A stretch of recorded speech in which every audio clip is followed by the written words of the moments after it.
If you're interested in the story behind the business headlines, check out Big Technology Podcast, my weekly show that features in-depth interviews with CEOs, researchers, and reformers in business and technology. Hi, I'm Alex Kantrowitz.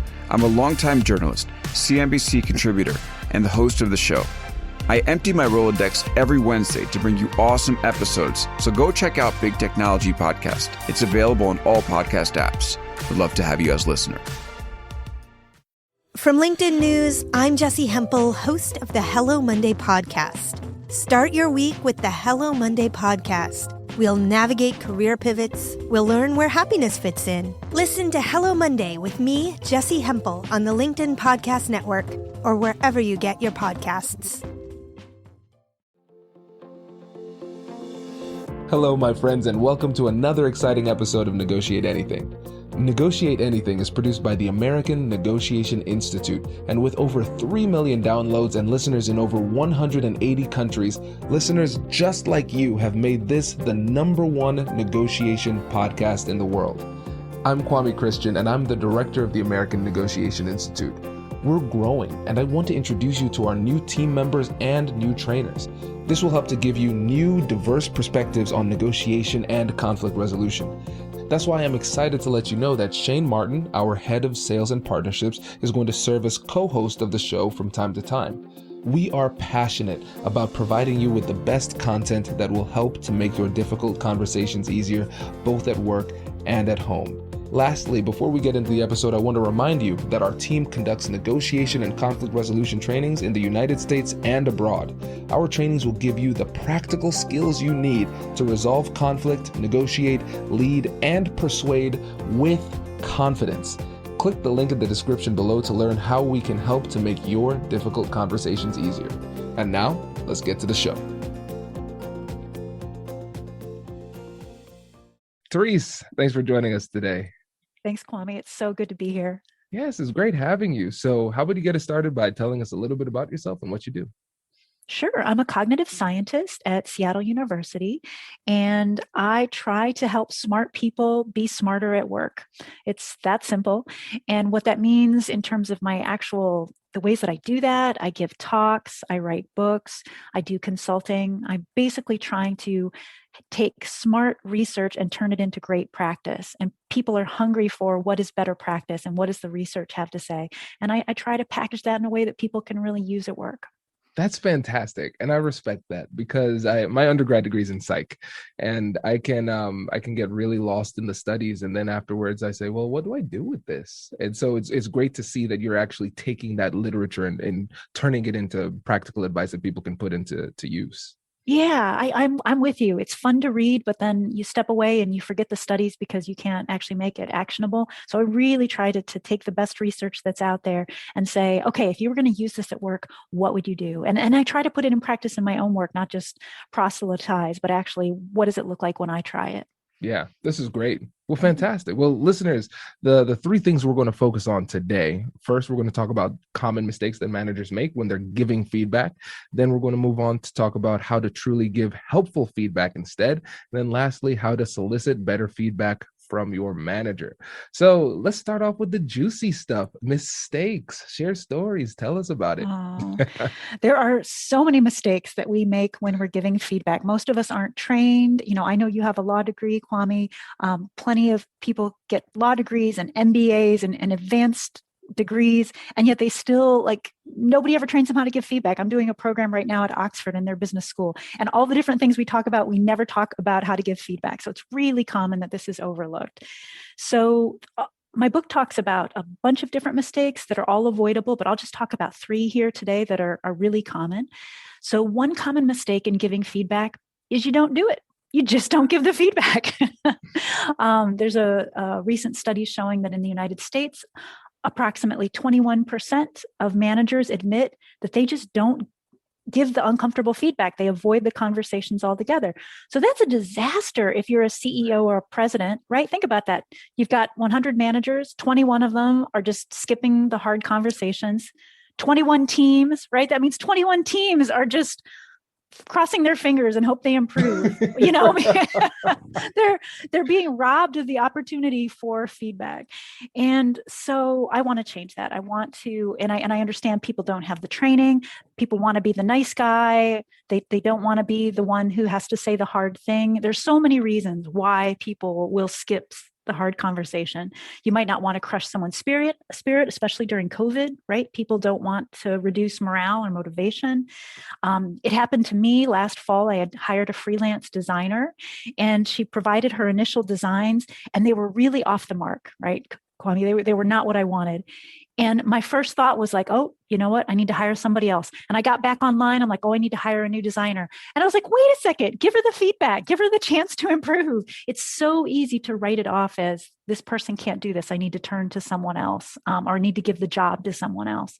So that would be one of the biggest mistakes, is simply that people don't give the feedback. This is really, it makes so much sense. But it's so scary too, right? Just how many professionals out there aren't getting the proper feedback. And you're a psychology nerd just like me, so let's play with this for a little bit, because of course there's going to be the side of they were never taught how to do it, right? But right. There might be that thing in the back of their head saying, hey, I should probably talk to them about their performance, but there's something holding them back. So for the people who have some kind of emotional or psychological barrier to having these conversations, what advice would you give them? So picture yourself in the other side of the conversation. You're the person who's not being given the feedback. If you knew your manager had something to say to you, that they saw a place that you could improve, and they didn't say anything, what would be running through your mind? You'd be thinking, don't they believe in me? Do they think I'm too sensitive? Do they think I can't take it?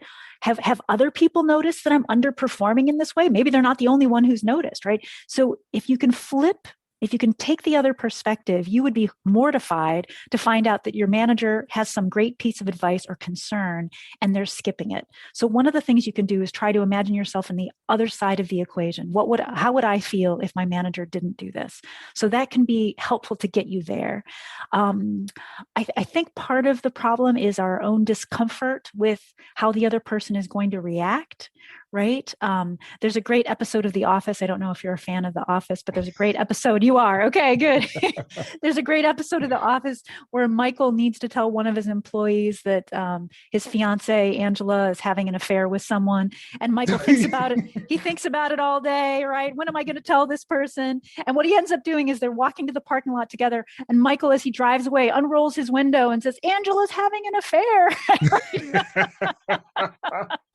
As he drives away, so that there's no further conversation. And, it's not work feedback, but that just illustrates like the discomfort that someone can have with giving bad news. And then that gets mingled with, we think the other person's going to have a terrible reaction. So we over hypothesize as to how they're going to react. The honesty is most people are silent in the face of critical feedback. They're surprised by it, or they realize, I knew that was coming. I knew that didn't go as well, and they're embarrassed. But most people don't have a really strong reaction. They're usually looking for guidance. So a good thing to know is people are probably going to be much more passive than you expect. So don't hold back for that reason. You can help that person improve. They want to improve. And like I said, put yourself in that other person's shoes, and it'll help you get past whatever obstacles you're running into, your own discomfort. That's great. I love this. And I love The Office. so that is a great example. So yes. So tell us more. So we had the one mistake, people just don't give feedback. Don't give it. What else?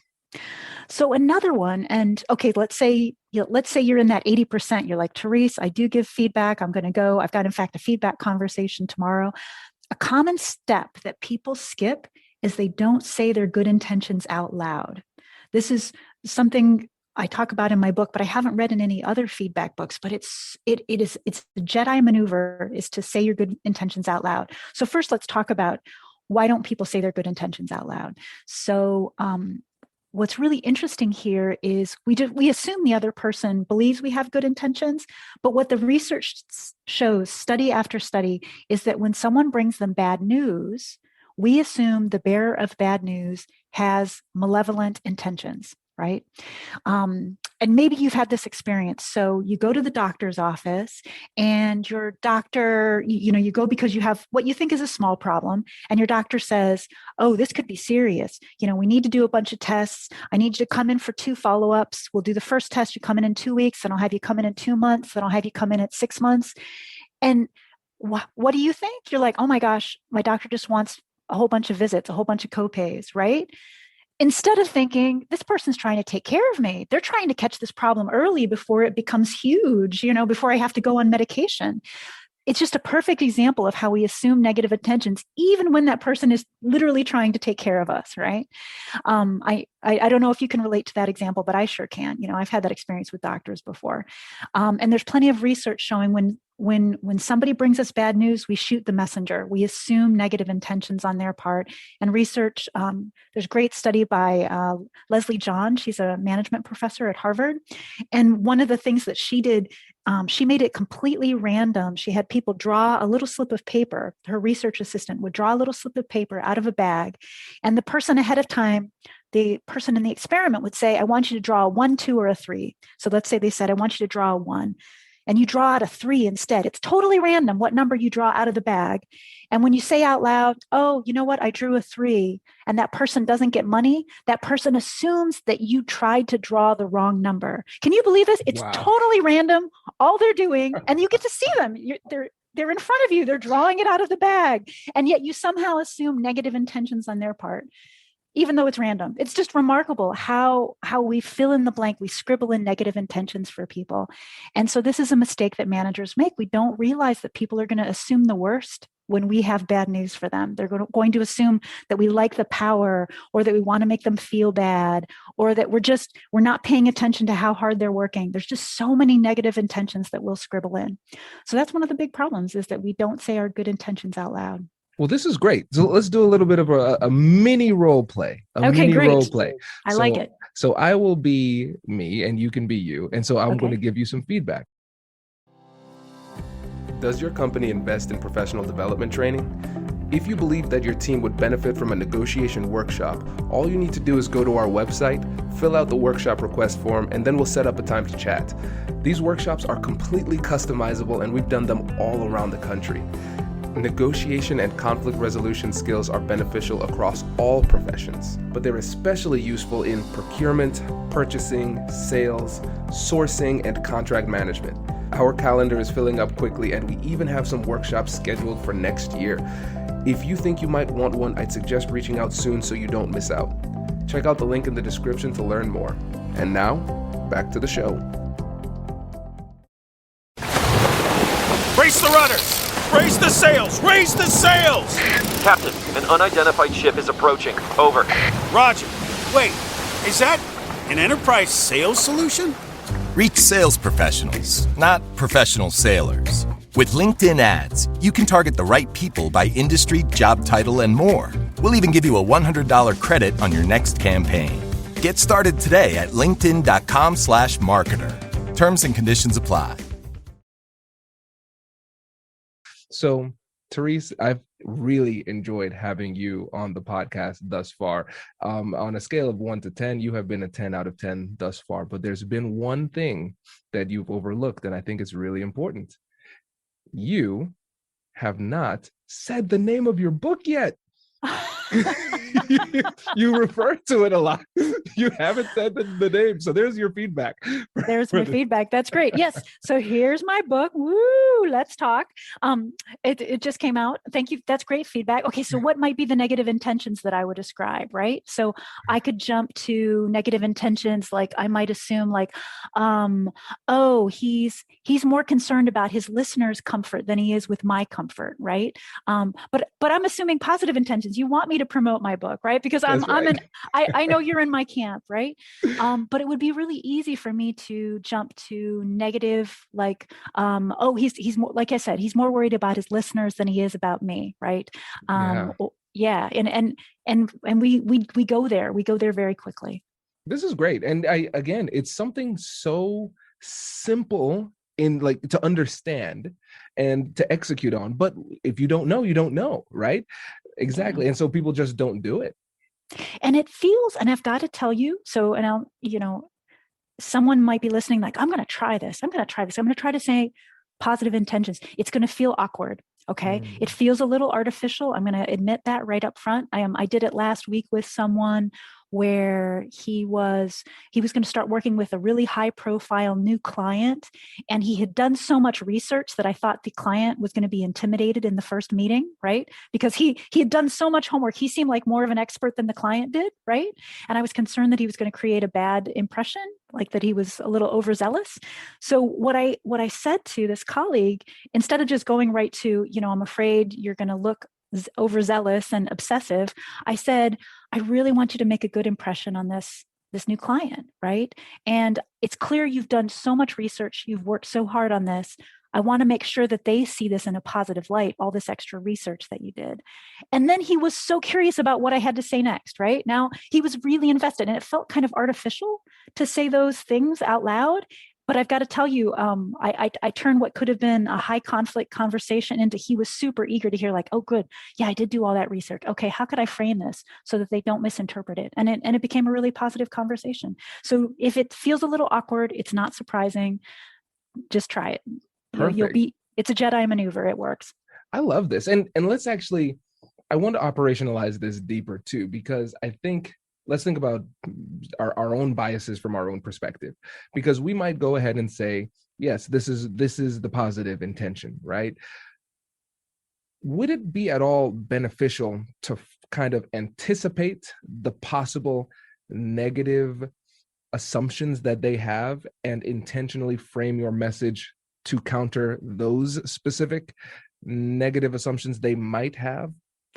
Yeah, you could definitely do that. So let's say you're concerned, there would be things I wouldn't say. So, one of the common negative perceptions that employees can have is that this is a power move. So I might not say that. I might not say Right. This isn't a power move, right? Right. So there are some there's some that you probably wouldn't want to say. But let's say you are asking for someone to turn something in sooner than you'd originally agreed upon. So let's say that originally you were saying, I need a draft of those designs by next Friday, and now you're coming to them saying, you know what, actually, could I get a draft by Wednesday, right? To frame it, to frame that as positive intentions, to say, this isn't that I'm questioning your work. I know that you're an expert and you're very detail oriented. So this isn't about the quality of your work. It's just to ease my own anxiety. And I want to make sure that we're on the same page because I'm going to have some other meetings that day. So I do like, if you can anticipate, here's how they might see it. I want to clarify, it's not X, it's actually Y. I think that is a nice way to go. But like I said, if you think that they think that the whole system is broken, right? Don't say it that way. Don't say that the system is broken. And so I would think a little bit about how you want to frame it. Perfect. That makes sense. Well, what is the third thing that people Sure. often do? So the third thing that people do is that they lead with talking, not with listening. And I think partly this arises out of a model that a lot of us, if you have been trained in feedback, or if you do a quick Google search, you'll come up with something called the Situation Behavior Impact Model, or the SBI model. Yeah. And that model, if you're familiar with it, is to say, like, here's the situation, here's when something happened, here's what you did, and here's the negative impact that it had. And this is a common model that people will go to, and it offers a lot of clarity. So that's what's good about this model. The problem is you're leading with, I'm doing all the talking. As a feedback giver, I'm doing all the talking. And what I find is much more, that puts people on their back heel, right? They're immediately in defensive position. What I find is much more effective is to lead with listening, to lead with asking questions. There's a great study by Zenger and Folkman where they were asking employees to rate how good their manager was at giving feedback. And there was one thing that predicted employees' perceptions that their manager was a great feedback giver. You know what it was? It was simply that their manager asked for their perception first. So before the manager gave any feedback, they simply said, how do you see it? How do you think that went? How did yesterday's presentation go? What did you think? What were you pleased with? If the employee gets to control the conversation first and you're just listening, that employee thinks you're so much more brilliant as a feedback giver. They think you're better at giving feedback. Even if you're going to say the same thing, whatever you were going to say, it doesn't change a bit. If you listen first, that person thinks you're now a better feedback giver. So it's a really simple thing that most of us, it's very easy to skip. If you've got feedback to give, you feel like you should launch right into it. And instead, if you can hold off just a little bit longer and listen first, that other person's going to feel like whatever you've just delivered them is gold. I think another way to think about it is that people think that feedback is about honesty when really it's about empathy. And by listening first, you're showing more empathy. That makes a lot of sense. And it's so funny because it tracks really perfectly with our methodology for difficult conversations and negotiations. And really what this is it's a negotiation of sorts, because we recognize that there is some behavior or an outcome that we would rather not be happening at this time. And we want to persuade them to change their behavior, right? Exactly. It is. It's an art of persuasion, right? And you may not think, even the language we use, giving feedback, right? It's as though it's like, I've got to say my thing, and now I've given it to you. Now it's your problem, right? A much better way to think about this is that we're navigating the feedback conversation, right? We are having this together. We're on a little journey. I'm going to say some things. You're going to say some things. I'm going to be listening to the things you say. And if you think about it as navigating feedback instead of giving feedback, you're already on the journey to having a better conversation. This is great. Well, fantastic. Let's move on to the second point, and that is how to give truly helpful feedback instead. And I know we've probably touched on this a little bit, but what are the key points that we need to keep in mind when it comes to actually giving good feedback? So we have to, just a couple that we've already touched on. So one would be you need to lead with listening, not with talking. I can give a quick example of that. I had an experience recently where a colleague got a really important detail wrong in an email to a client, and I happened to be CC'd on that email. And we're talking a really important detail, like something that needed to be corrected right away. So I corrected it. I wrote an email to both of them saying, "Oh, actually, it's this," right? And then I thought, well, how do I give the feedback to my colleague? Because what I'm concerned about is that she perhaps is creating the impression that she's bad at details with the client, which she's not. But I'm concerned that maybe that's the perception the client's going to have, is that she's bad with details. And I thought about saying that, and instead, what I did is I reached out to my colleague and I said, "Hey, is everything okay?" And she said, "Fine." Just very abruptly. And I said, "Oh, okay, I'm glad to hear it's fine, but that's not like you. That mistake on that email is, you're usually very detail oriented. So I just wanted to check, is everything okay?" And she launched into how overwhelmed she was, that her dad was sick, and that she was juggling his medical issues along with her own work. And I'm so glad that I went there, because not only did we connect, which allowed me to understand better where she was at, but she raised her game over the next several days. I've got to tell you, Kwame, she was amazing over email over the next several days. She was really looking out for me. And that was because I led with listening, right? I asked questions, and instead of just leading with here are my concerns, here's the impact I'm afraid you're having, I held off on that. And I'm really glad that I did, because she knew she'd made a mistake. She knew it was a problem. So anyway, so the first tip would be to lead with listening, not with talking. Secondly, clarify your intentions. Your good intentions will do a lot more good if you voice them. So just get them out there. And they can be as simple as, "I want good things for you. I want this to be your best podcast ever," right? Whatever it might be, right? You would be surprised how happy the other person will be to hear your good intentions. And then we get to the issue of, what if you're someone who avoids giving feedback? What if you're reluctantly admitting you're one of those 20%? A helpful mindset is to take a growth mindset. Have you talked about growth and fixed mindset on your podcast? Yes. But let's do a quick revision for the audience. Sure. So Carol Dweck is this researcher at Stanford, a developmental psychologist, and she has a great book called Mindset, what she's looking at and captures so beautifully is when we think about ourselves and other people, we can either have a fixed mindset or a growth mindset. A fixed mindset is assuming that someone's states or traits are stable and unchanging. And a growth mindset is assuming people are always improving and growing. And we often think about, do we have a fixed or growth mindset about ourselves? But we also have a fixed or growth mindset about other people. When I work with you, Kwame, am I thinking he's someone who's always learning and growing? He's, by the end of our conversation, he's a different person than when we started, or am I assuming he is who he is, right? And researchers at the University of Texas at Austin found that when they encouraged managers to take a growth mindset about their employees, when they thought of their employees as constantly improving, they were 63% more likely to give that employee feedback than if they had a fixed mindset about their employees. So simply believing that people will grow and improve and change leads you to have the conversation. And it makes perfect sense, right? Because if you think people are willing to change, then you're willing to tell them the thing that points them in the right direction. Right. So essentially, it's a self-fulfilling prophecy, right? Either you believe they can change, then you'll help to change them. If you don't, you won't, right? Exactly. It is. That's a beautiful way of framing it. It's a self-fulfilling prophecy. If you don't say the thing that could help them, you're robbing them of the opportunity to change. And sure enough, you're stuck with someone who probably isn't going to improve in the way that you're hoping. Exactly. Fantastic. Is there anything else we should know about helpful feedback? There are so many good pieces of advice in my book, Let's Talk. There we go. Like it. You like it?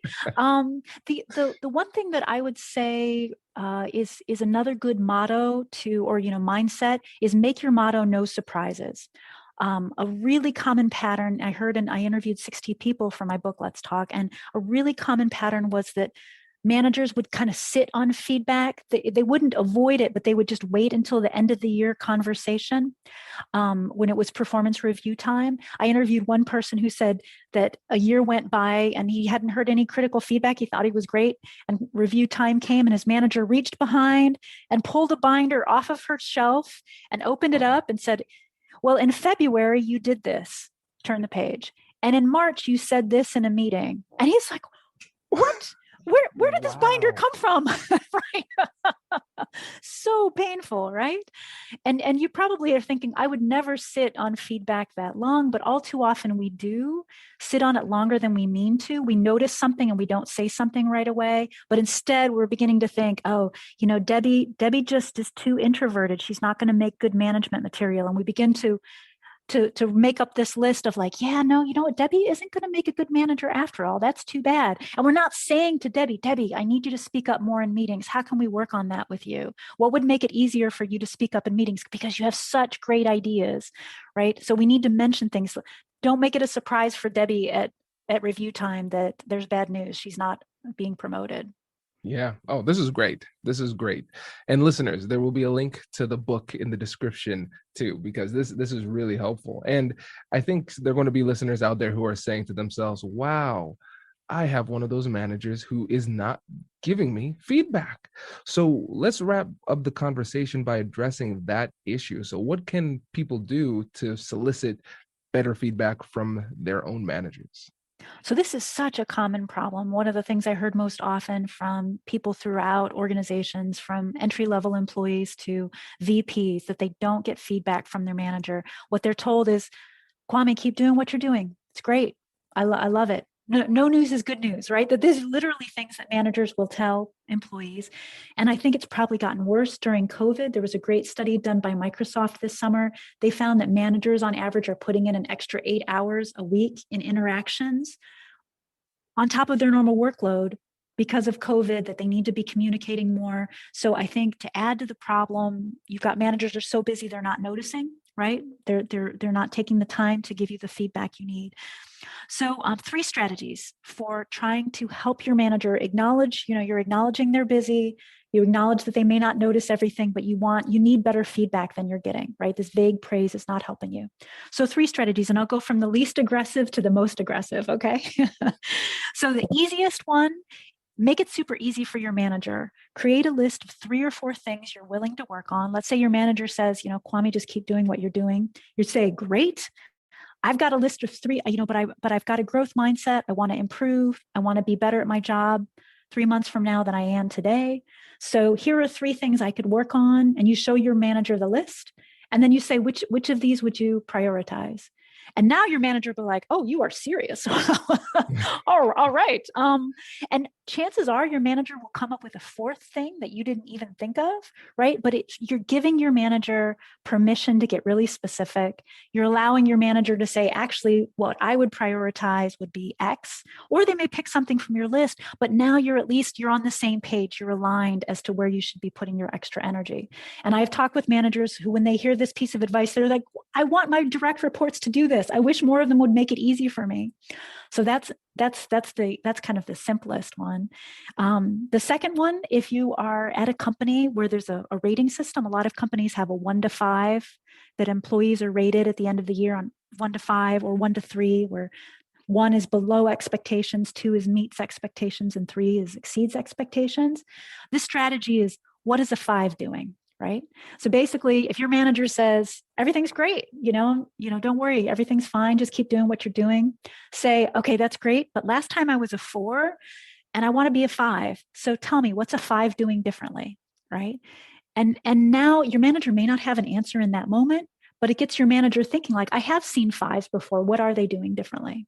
So this is a really nice way to, like I said, it may take a couple of conversations, but you're showing your manager you really are looking to move up in terms of your performance. And then the most aggressive, and I've interviewed 2 managers who've taken this approach, and that is to say, am I promotion material? All right. And what I've seen these 2 managers at least have told me that they've done is they've gone to their manager and said, I want to be promoted by the end of the year. What do you need to see from me to put my name up for promotion? And then they asked every month. Every month they came back to their manager and said, are you seeing what you need to see to put me up for promotion? Am I doing what you need me to do? Is there something I'm missing? And they kept coming back to it. And as a result, they were able to get feedback to pivot and pivot and pivot. And both of these employees got promoted at the end of the year. Wow. That is fantastic. That's really, really good. I wish I knew this while I was working for somebody else.